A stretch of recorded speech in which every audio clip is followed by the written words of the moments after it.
Yate Bene. Good morning, my relatives. It's Mark Charles. It is Wednesday, June. It is Wednesday, June. What is it? June 14th, and I'm sitting down with my second cup of coffee.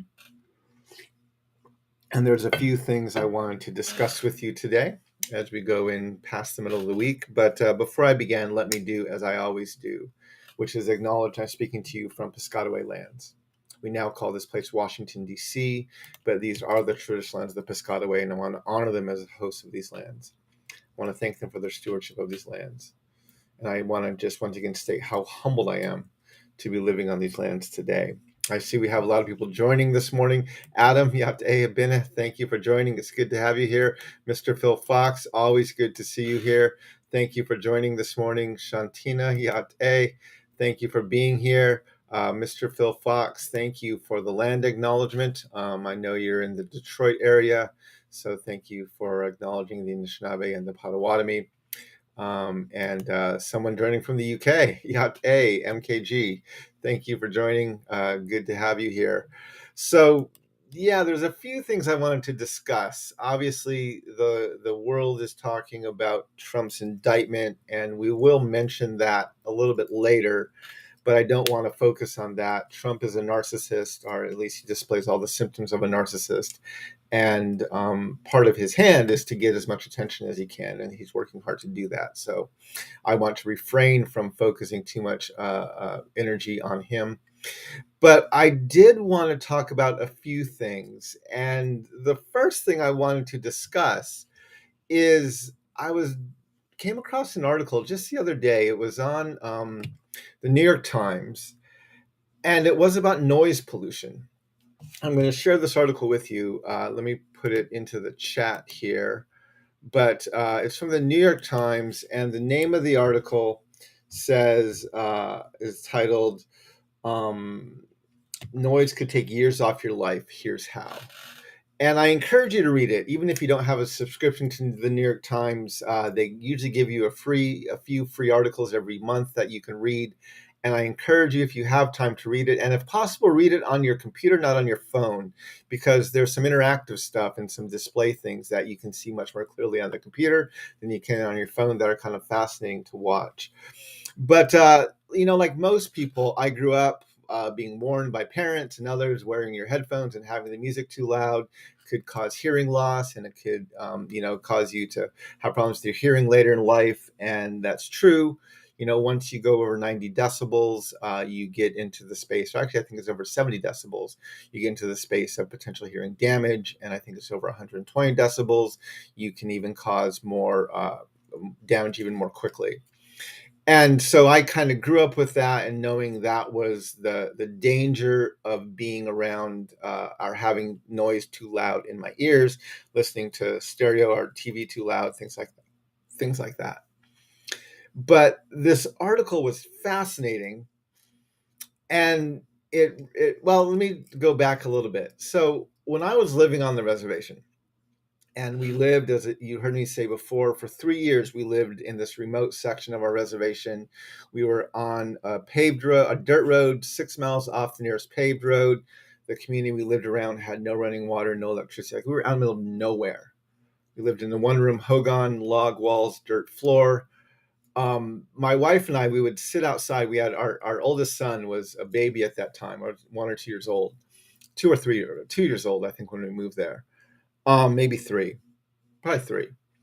Anyway, so it was our son, and we would put our son to bed. There was no television, there was no electricity, and we would sit outside and just watch the stars. That was our entertainment at night. We would sit outside and watch the stars, and it was amazing. And I was beginning to travel while we lived there, and I would get invited to speak or go to conferences or go to consultations around the country, places like cities like LA or San Francisco. I was doing some consulting work at the time, so I would spend sometimes weeks at a time in kind of bigger major cities around the country. And I remember I would come home and I would get back to our hogan, and that first night back in our hogan, my ears would literally be ringing, right? Because I was in a city like San Francisco where I would go frequently for work, and I would stay with friends right in the city. Traffic was going by, sirens were happening, planes were flying overhead, and there was this constant noise, nothing that you would even be startled by, but there was this noise that you would hear all the time while you're in the city. And I would come home, right? And there was nothing around us. We would have a car drive by maybe 5 times a day. And so, okay, and almost never at night. And no freeway, no airports, no airports nearby, nothing flying overhead, no train. It was eerily silent, amazingly silent. And those first few nights, my ears would literally ring as I was trying to go to bed because it was so quiet. And I remember being struck by that more than once as I came back to the Hogan. But and I think it caused me to think about two things. A, how quiet the reservation is. And then B, how noisy most of the world is. And again, it's not even things we notice, it's things that blend into the background, whether it's the whirring of an air conditioner or the buzzing of a fan or the blaring of a TV or a radio or the passing of cars, the sirens. Occasionally things would make you perk your ears and look up. But most of the time, there was just this noise going on in the background that after a while, you wouldn't even notice it until it was gone or it got really piercing, over 70 or to 90 decibels, where you would really start to take notice. And so when I saw this article about the damage that noise can do to you, that the adverse health effects that noise can have on you, I decided to read the article and how it could even take years off your life. And I learned some things. In fact, one of the reasons I didn't do my second cup of coffee yesterday is because I was spent some time researching this even more. Once I read this article, I'm like, I had to find I had to find out more about this because it was kind of blowing my mind. But let me just read a few sections from this article. It said, when researchers analyzed the brain scans and health records of hundreds of people at Massachusetts General Hospital, they made a stunning discovery. Those who lived in areas of high level of transportation noise were more likely to have highly activated amygdalas, arterial inflammation, and within 5 years, major cardiac events. The association remained even after researchers adjusted for other environmental and behavioral factors that could contribute to poor cardiac health, like air pollution, socioeconomic factors, and even smoking. And what this pointed out is that essentially there was a lot of studies that were done. And so a quiet room that doesn't have a TV blaring, maybe have some music playing softly, maybe there's a fan in the background. A quiet room will typically be about 35 decibels. A room with an open window with traffic going by, I even checked in my room, it's about 35 to 40, sometimes up to 45 decibels when there's a lot of cars going by. This isn't sirens, this isn't airplanes that can oftentimes reach up to the 70, 80, even 90 decibel range. Sirens even louder. But just your average normal, the hum of your house, right? The refrigerator, the fan, whatever else is going on, noise from the street coming in through your windows is about 35 decibels. And that's a quiet room. I actually downloaded a sound meter for my phone yesterday to just see how quiet my room was and what 35 decibels was. And 35 decibels was obviously, it was surprisingly quiet. And what the research said that I found was in this article was that for noise, 10 degrees are 10 decibels and above 35. So when you get up into the 45, 55, because decibels are measured not linearly but logarithmically, it gets big. The gain gets bigger and bigger as you get to higher decibels, very much like earthquakes. And so as you increase your decibels, not only does the sound get louder, but the detriment to your health gets even more. And there was one study that found they found that for every 10 decibels that your environment is noisy with, it can add up to a 1% increase in some sort of cardiovascular event in your life. And there was another study that found for every 10 decibels of increase, it can add even a 2 to 3% increase in some of these stress-related events. And the things that it does to your body, so basically just summarizing what I've been reading, and I encourage you to read the article for yourself, but when you start hearing noises above 45 decibels, your body kind of goes into a fight or flight mode. And I looked this up on noise, regarding noise pollution, on a website called BrainFacts.com. It says when someone experiences a stressful noise, the amygdala, which is an area of the brain that contributes to emotional processing, sends a distress signal to the hypothalamus.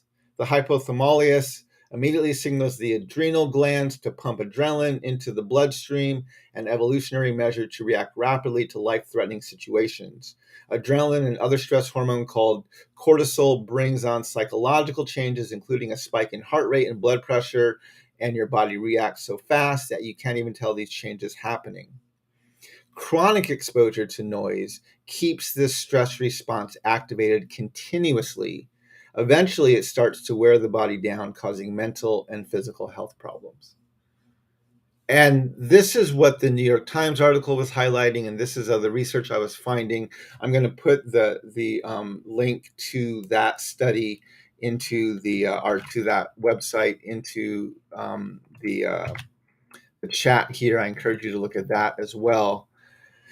And then I'm going to also link another study that was in the New York Times article, which also is it's a bit more clinical, but I encourage you to look at this too if you have a chance.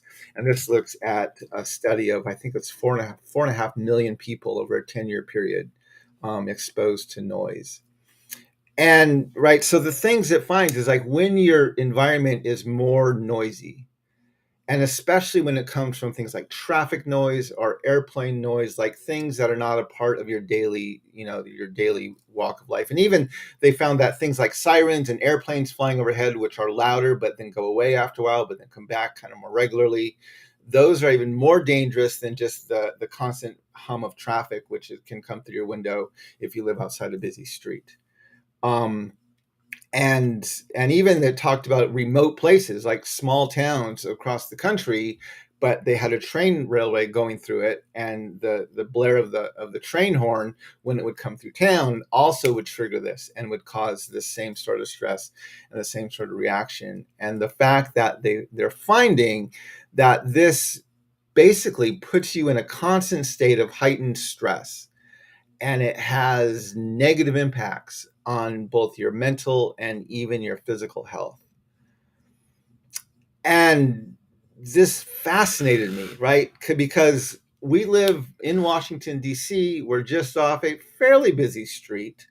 There's always a lot of things going on. There's probably at least once every 2 or 3 hours, there's a siren that goes by our house. And it's not what I would call an annoyingly loud neighborhood, but nor is it a quiet street that we live on. We have fairly good windows, so when you close the windows, things are definitely muffled inside. Again, a closed window in our house with no music playing is about 30 to 35 decibels.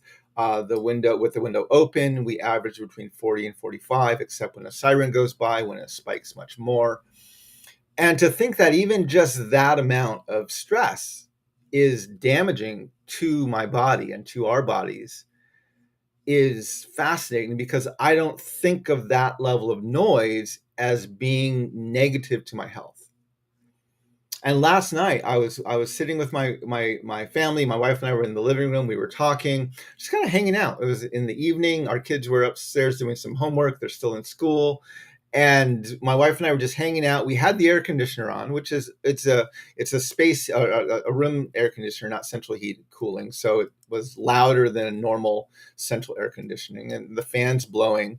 The windows open so you can hear the traffic outside. It wasn't, again, an unusually loud evening, but there was noise in the room. My wife and I were talking, And I paused for a moment just to kind of assess my own kind of internal tension.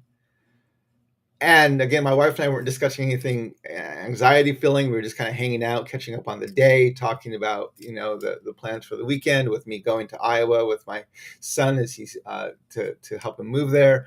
We were just talking and very low key.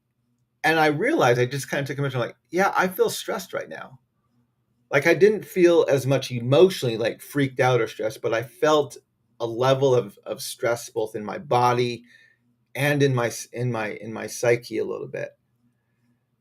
And it just made me think. And so one of the things they even said in the New York Times article is like, so when you sleep, and if your decibels again are above 45 decibels at night, your average decibels, so like if we sleep with the window open and we have sirens going by, even if it doesn't wake you up, there was one study that found people still woke up with higher levels of adrenaline in their blood and more rigidity in their veins due to the stress reaction that their body is having.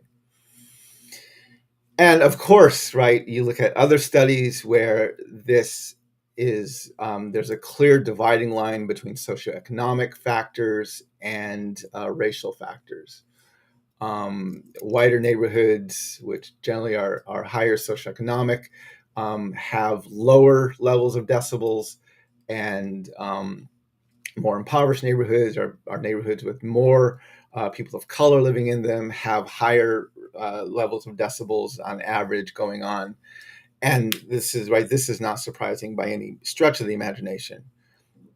But because of the way decibels work, and 1 or 2 decibels can have and even have a significant impact on your health. Right, this was in fact, there was one study that found by every decibel that increased, I think that was the study, I might have misquoted it earlier, that were increased by 1% for every decibel that you were exposed to more. And so it really, and they also talked about how this had impact on education and even language acquisition. Babies that were raised in more noisy neighborhoods had a harder time with language acquisition as they grew up, as well as kids trying to learn in school if their school was noisy, or if they had noisy environments at home and they weren't sleeping as well. Even if it's not waking you up, you're still sleeping with more stress in your body, and you're not getting the rest that you need to at night. And so anyway, this, because of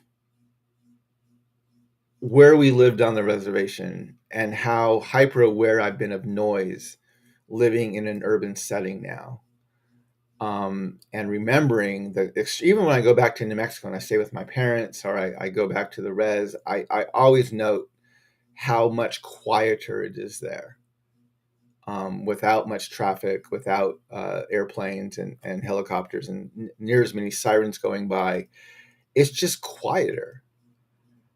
And I do notice when I'm there, my level of stress goes down significantly. So I wanted to share this with you because it was news to me. Like, I wasn't aware. I was always aware of, like, I could damage my hearing from loud noises, but I wasn't aware as much that it caused my body to be living in a hypertensive or a more stressful state, which could have both short-term and long-term impacts on my health. And so I share these with you. I encourage you to take a chance to read the articles that I shared, and to look at some of these studies, and to just brush up on this. Again, the New York Times article is fascinating, and I encourage you to read it. But the other ones, the BrainFacts, as well as the study from the National Library of Medicine, is also very interesting. And I encourage you to take a look at that. So, yeah, just something else to be aware of. Um, the other thing I wanted to talk about today, and before I go that, I see Havenly Scott, I can sleep and regulate so much better in quiet places. Absolutely. Shantina, I actually thought about this, because, but so she has, I wonder about spouses snoring. I don't know. I did not see it. The thought did cross my mind, but I did not read that any of the studies about what impact that has on your sleeping, because obviously that does have range and decibels going on there. But Yeah, so that's an interesting thought. Appreciate you bringing that up. But yeah, so anyway, I encourage you to think about those things. The next thing I wanted to talk about is you probably heard this story that on May 1st, there was a plane accident in Colombia. And on board that plane was the pilot, a mother, and her 4 children. And the pilot died in the accident, and the mother died about 4 days later, and the children survived for 40 days in the jungles of Colombia. Um, and right, most of the Western media has been framing this story as this is a miracle, right? This is this amazing thing. Look at these young children and how they could survive in this harsh environment. And the thing to note is that these children and the mother were from an indigenous village. And there was one point in the article, I shared an article from the BBC. It said that it was noted that a 13-year-old raised in an indigenous community would already possess many of the skills needed to thrive in such an environment. John Moreno, leader of the Guanano group in the Vapes in the southeastern part of Colombia, where the children were brought up, said they had been raised by their grandfather, a widely respected indigenous elder, and they used what they learned in the community. They relied on their ancestral knowledge in order to survive, he said. And this is right. I loved reading the story because it talked about it. It actually shared some stories about how, especially the oldest child was 13, the youngest was 1, I think. And they survived for 40 days in this environment. They knew what berries to eat, what not to eat. They knew how to navigate through the jungle, how to avoid even predators and things like that. And they were hungry when they were found, but they also found that they had been eating some of the natural berries of the jungle that were safe to eat because they had, especially the older children, had been trained already by their elders of what they could and could not eat and what they needed to do to survive in the jungle. And I think one of the things that really strikes me about this story is in our country here in the US, we're talking more frequently now about the long-term trauma of boarding schools where children were taken from their communities and they were put into these military-style boarding schools, and they were essentially forced to assimilate into Western European culture. They were taken from their indigenous communities and they were thrust into this very urban Western community, and they were forced to do book learning instead of being mentored and trained by elders and members of their community. And a lot of this kind of education was lost, right? And there's a lot of talk about how, especially indigenous children do not do as well in certain areas of study. And yet it was very impressive to see how these children excelled at surviving on their own for 40 days, right? And I think one of the points I just want to make is, especially when you see children from different cultures, and I'm going to talk primarily here in the United States, who struggle to excel academically in a very Western linear perception of time-based structured environment. And they're often labeled as they're not as smart and they're not going to be as successful. And that is much more a commentary on their ability to adapt to forced assimilation as it is about their intelligence or their ability to understand or learn. And these kids demonstrated how incredibly intelligent they are, right? We're at the age of 13, 14, 13, and even younger. They were able to survive on their own for 40 days based on the training they had received from their elders within their indigenous communities. And right, the challenge with Western culture is we put so much value on classroom education style learning, and we take away the relationship with the community, and more importantly, the relationship with your environment, right? With understanding the area you live in, and the plants and the animals around you. And that is absolutely important to make sure we don't lose that stuff. And so I really appreciated reading this story. And again, I would not refer to what happened for these kids as this might be amazing for, like, right, if 4 white kids had been on that plane who were raised in a major city, right, and they survived. That would be a miracle, right? That would absolutely be a miracle.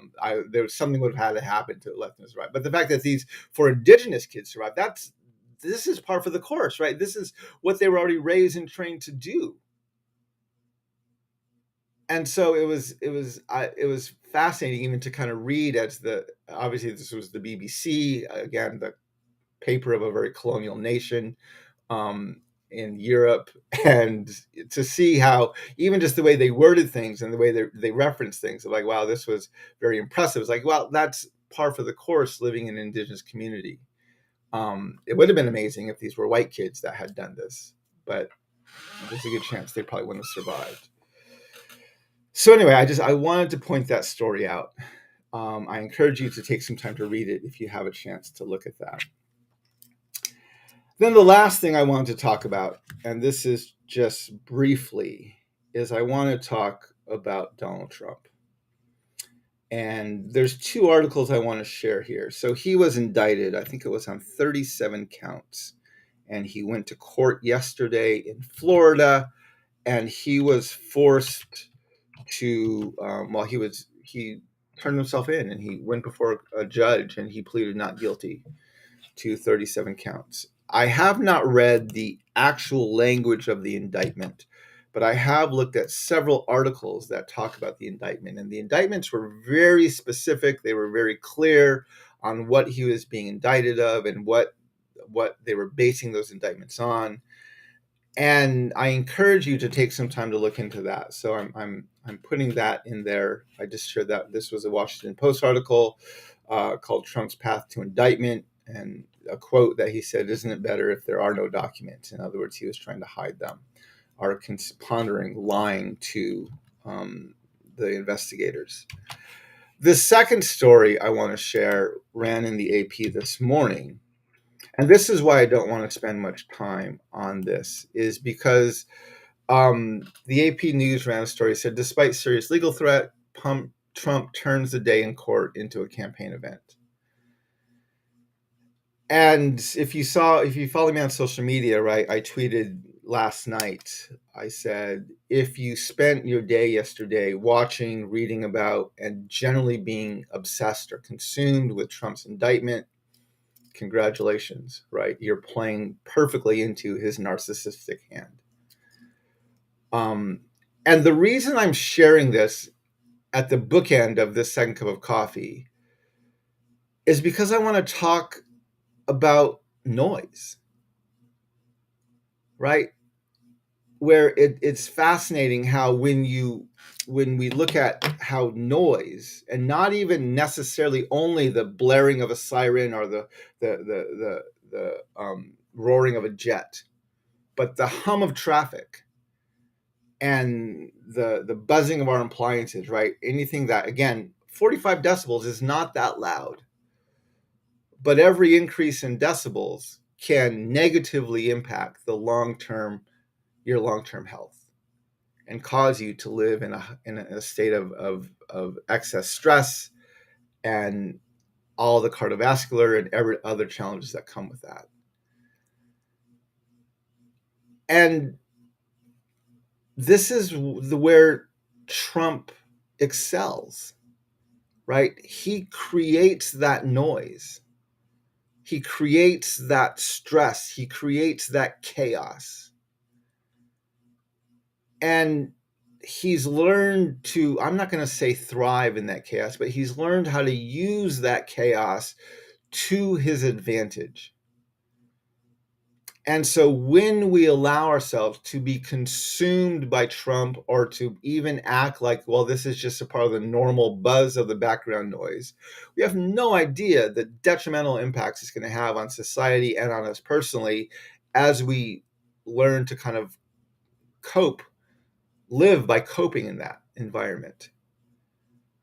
And we have to find ways to like shut the windows, close that out, not stick our head in the sand and ignore it, but also not feed it, right? Trump thrives on using this type of chaos to place more attention on himself and then to whip his followers into a frenzy.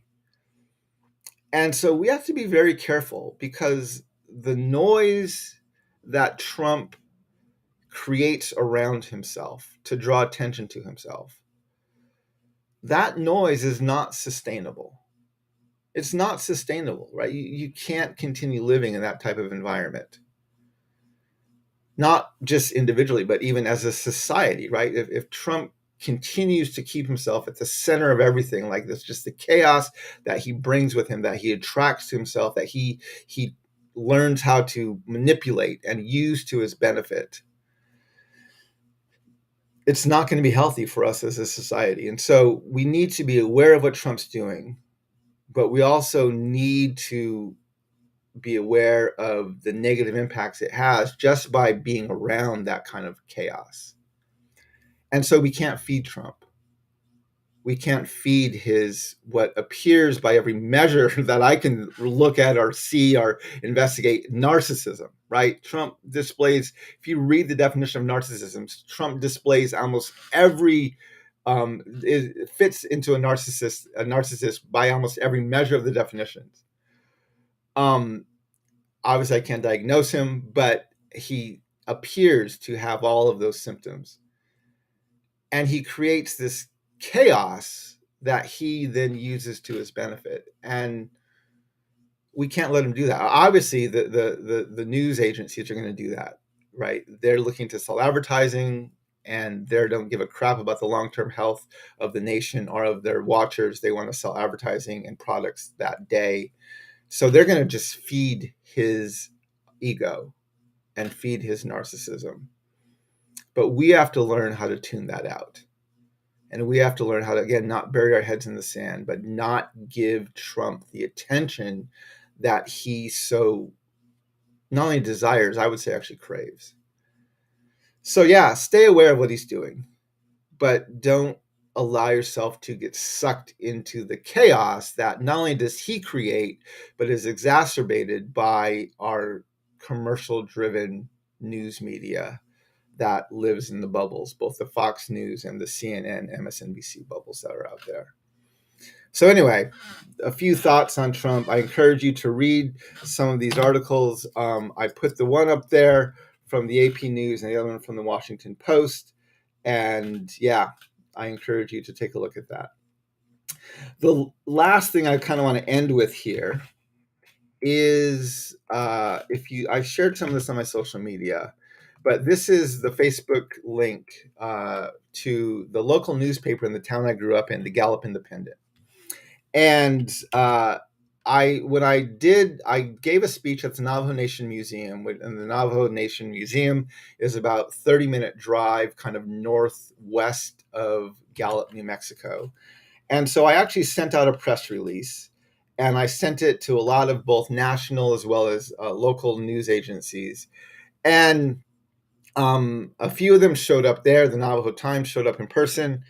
And about 4 days ago, late last week, the Gallup Independent, the newspaper of my hometown, contacted me and said they weren't able to make the event live, but they were watching the event online, and they were going to write a story about it. And so they were looking for some pictures. I communicated with them, and didn't have any pictures I could send them, but the museum had some pictures. And this was their front page on their weekend edition on last Saturday. This was their front page news story. You can see there's a picture of myself there, as well as the story. You can see it a little bit closer here. And it's the title, the heading of their story was Abraham Lincoln, a self-proclaimed white supremacist. And then the story was titled Navajo Writer Presents Southern Her Perspective on Abraham Lincoln and the Long Walk. I haven't read the story yet. Apparently, you can subscribe to it online. If you subscribe to the Gallup Independent online, you can get the story. I had some people buy the newspaper and save it for me, so when I go back to New Mexico next, I'll probably get a copy of it and read it. But I did hear from the reporter, and she said she was actually very impressed with the lecture, and it really helped change some of her perspective on Abraham Lincoln. But the thing that I was most thrilled about, and there are maybe those who know this and maybe some of you who don't, I am actually working on developing a 75-minute presentation specifically on Lincoln. I'm going to weave through this presentation a comedic thread which gets the audience to laugh at the absurdity of who the United States of America says it is and who the United States of America actually is. So this is something new I haven't done in my presentations before, but I'm weaving a comedic thread through the whole thing to kind of use laughter to get people to even accept some of these more challenging historical truths about our nation. But then I'm going to look very closely at the legacy of Abraham Lincoln, who we think he was and who he actually was, pointing out, again, as we do in the book, as well as I do in my lectures, not only was he a blatant, unapologetic, self-proclaimed white supremacist, but he was actually one of the most genocidal presidents of our nation's history. And then I also want to kind of weave in my own personal story, being Navajo, including the Long Walk, but also the legacy of the boarding schools, which my grandparents both survived. And then I want to really end it with a challenge of not just saying, okay, we need to reevaluate who Lincoln was, but I want to ask the question, what does it say about us as a nation that we consider someone who did such vile things as Lincoln did one of our greatest presidents? What does that say about who we are as a nation as compared to who we think we are? That we actually celebrate people who did these horrific things. And I would even argue we celebrate them because they did these horrific things. And so I'm in the middle of developing this presentation, and this lecture was an opportunity to kind of preview a little bit of that. It wasn't my full new presentation. I'm going to start testing this presentation in some kind of closed audiences around the country throughout the rest of 2023.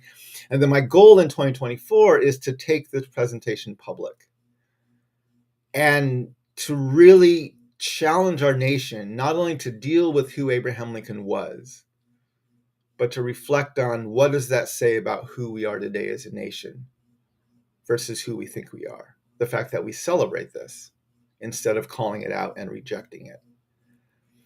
And so this headline, right, in this paper, this is my goal, right?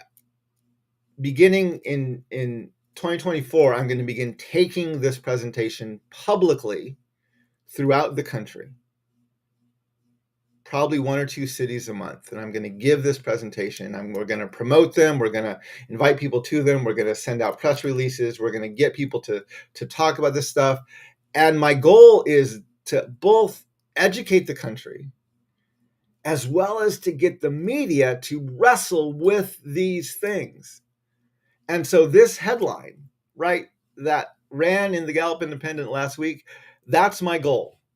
That's my goal. I would love to see the front pages of newspapers from Phoenix and Albuquerque and Minneapolis and Los Angeles and even the New York Times and Washington Post running stories very similar to this, which is basically, holy crap, I had no idea that this is who Lincoln was. And really wrestling with it. And my goal is to try and make this part of the national dialogue as the country goes into the 2024 election. And so the fact that this happened already at this first lecture I gave in the Navajo Nation, and that this story came out in the Gallup Independent, I was thrilled, right? It's a small newspaper, not many people read it, but this is exactly what I was hoping for when I started out creating this presentation. And again, I'm still in the process of making some adjustments to it, and I'm going to be testing it in audiences around the country throughout the rest of 2023. Most of the time will be closed audiences, kind of there by invitation only, so I can really tweak it and try some new things. But 2024, look for me to take these lectures public, literally around the country. And hopefully we will see more headlines like this all across the nation. That's my goal. And so I wanted to share this with you because I'm absolutely thrilled with what happened on this last lecture. But anyway, so if you would like to subscribe to the Gallup Independent and to read the story, you can do that. I'm going to put the link to their website right there. And if you would like to watch the video of the lecture that I gave, it's not a high quality video, but the Navajo Nation Museum did stream it on Facebook. Just so you know, there's a lot of dead air at the beginning, so you have to go to about the 31-minute and 30-second mark to pick up where I begin lecturing. But you can see that there on their Facebook page, and I welcome you to go and look at that. The last two things I want to share is throughout the entire month of June, I am offering free shipping on any of the signed copies of On Southern Truths that are bought from my website. So if you haven't bought On Southern Truths yet and you would like to buy it, now is the time because I'm offering free shipping. And you get a signed copy of the book. This goes not only for the book, the individual book, but also for the 10-book special, the book study special, where you get 10 books sent to a single address. And then I will give your book study a 45-minute virtual Q&A sometime in the next year, whenever you want to schedule it with me. So I'm offering that through the end of the year. And then I also want to highlight that you can also follow me on Patreon, where I have other content going up throughout the month. And you can go much deeper into the dialogue I'm trying to generate on if you follow me on Patreon and subscribe to my Patreon site. Anyway, these are all the things going on. There's a lot happening in our nation, my relatives. I encourage you, whether it's the noise going on in your environment or the noise politically that we're being bombarded by, do what you need to do to protect yourself. Close your windows, take a break, make sure you get good sleep at night, make sure your body rests. Do not let your body live in a constant state of elevated stress, and be aware of what's going on. Don't bury your head in the sand, but also don't let